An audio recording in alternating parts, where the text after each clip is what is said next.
오늘도 코로나 신규 확진자가 1,600명 넘게 나왔습니다. 1,000명을 넘긴 지 벌써 17일째인데요. 짧고 굵게 가길 원했던 4단계 거리두기였는데 좀처럼 확산세가 진정될 기미가 지금으로선 보이지 않습니다. 결국 2주 더 연장된 4단계 거리두기 관련해서 천은미 이대 목동병원 호흡기내과 교수와 얘기 나눠보겠습니다. 자, 결국 정부가 얘기했던 짧고 굵게 2주 연장으로 이어졌습니다.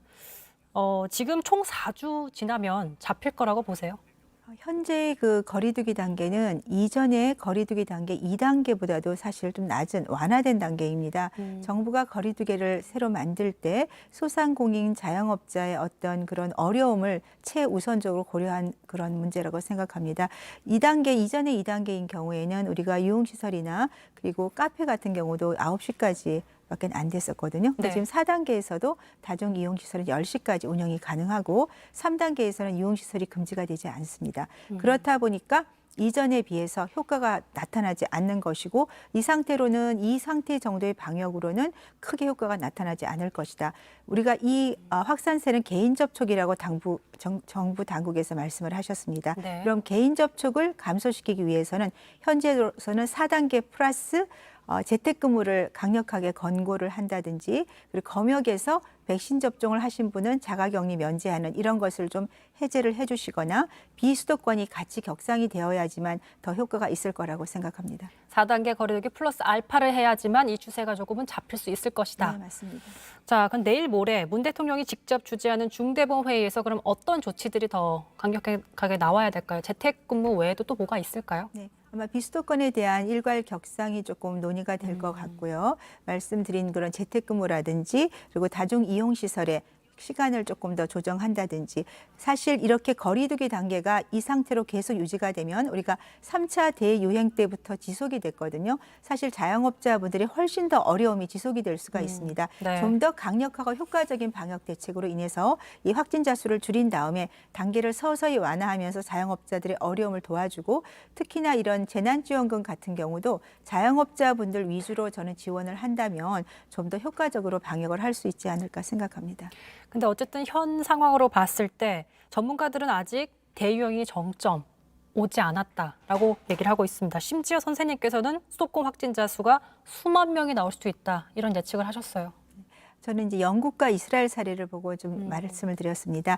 영국이 2달 전에는 1,000단위 아래로 떨어졌는데요. 2달 만에 지금 5만 명이 나오고 있는데 영국이나 이스라엘은 2차 접종이 거의 70%에 육박합니다.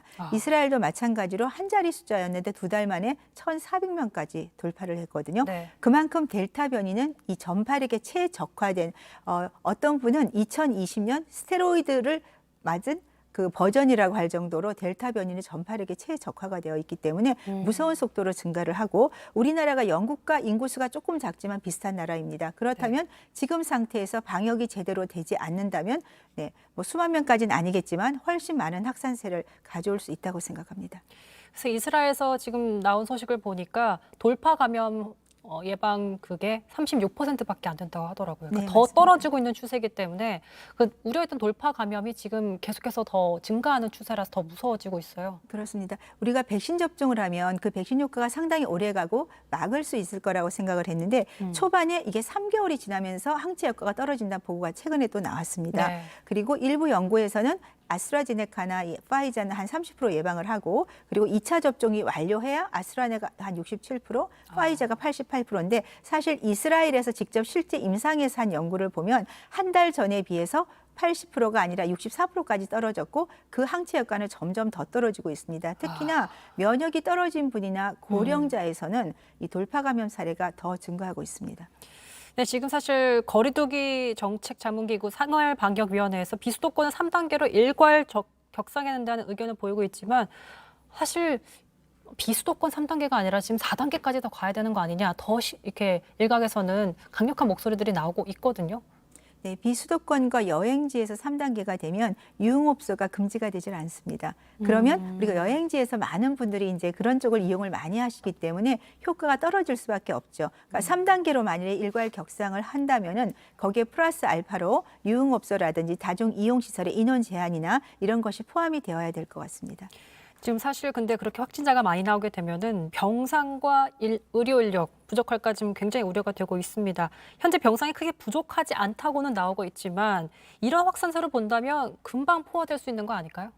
병상이라고 하는 것은 우리가 그냥 비어있는 공간입니다. 그것을 운영하는 건 의료진이고요. 현장에서 의료진들이 모두 투입이 될 수가 없고 코로나를 볼 수 있는 의료진은 일부 감염이나 호흡기내과 선생님들입니다. 그렇기 때문에 지금 너무나 많은 중증도가 높은 환자들이 특히 델타 변이로 인해서 일부 지방 의료원들은 엄청나게 환자가 많이 오고 서울에서도 중증 환자가 모이는 지역에는 젊은 층들이 제때 치료를 받지 못해서 에크모나 기계호흡 같은 중환자로 가고 있는 거죠. 그러니까 델타 변이가 치명률이 낮다가 문제가 아니라 50대 이하라도 면역이 떨어진 분들이 있거나 어떤 치료를 받는 분들이 계세요. 그분들은 중증 환자가 돼서 어떤 폐섬유화증, 장기 후유증이나 생명이 위험할 수도 있기 때문에 병상이 충분하다. 우리가 방이 10개가 있다고 해서 그걸 운영할 사람이 한 명이라면 운영이 될 수가 없습니다. 그렇죠. 그렇기 때문에 조기에 진단하고 조기에 치료를 해서 중증 환자로 가지 않게 만들어야 의료진도 도와줄 수 있고 우리 개개인 스스로도 중증으로 가지 않고 쉽게 치료가 될 수 있기 때문에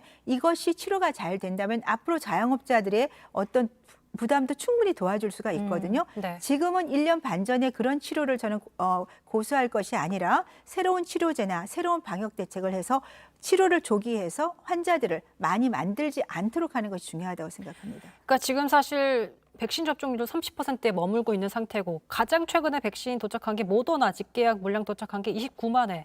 굉장히 적은 숫자입니다. 백신 접종이 좀 더딘 상황 속에서 항체 치료제를 언급을 하셨습니다. 네, 백신 접종으로 돌파 감염이 되기 때문에 문제가 되고 있는데 국내는 백신 접종이 더디고 있죠. 네. 항체 치료제는 원래가 입원하지 않은 경우에 입원율을 줄이기 위해서 만들어진 치료제고요.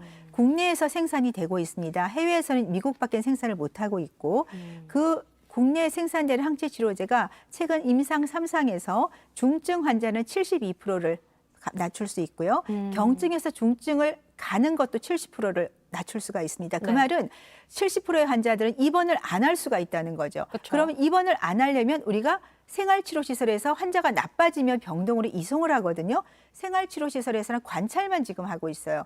치료시설이 아니고 그냥 생활격리소입니다. 치료시설의 개념을 투입하기 위해서 의료진들이 의사분과 간호사분들이 있거든요. 1시간짜리 수액만 맞으시면 되고 지금까지 어떤 나온 임상 자료라든지 개인적 경험으로는 이틀이 지나면 증상이 확연하게 좋아지고요.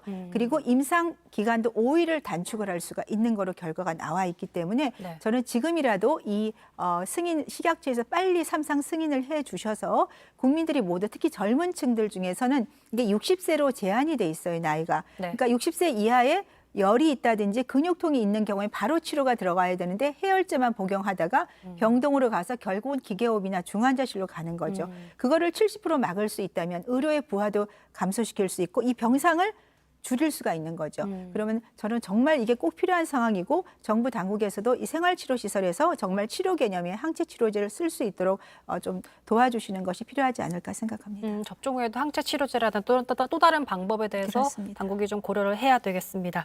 네, 지금까지 천은미 이대 목동병원 호흡기내과 교수와 얘기 나눠봤습니다. 고맙습니다.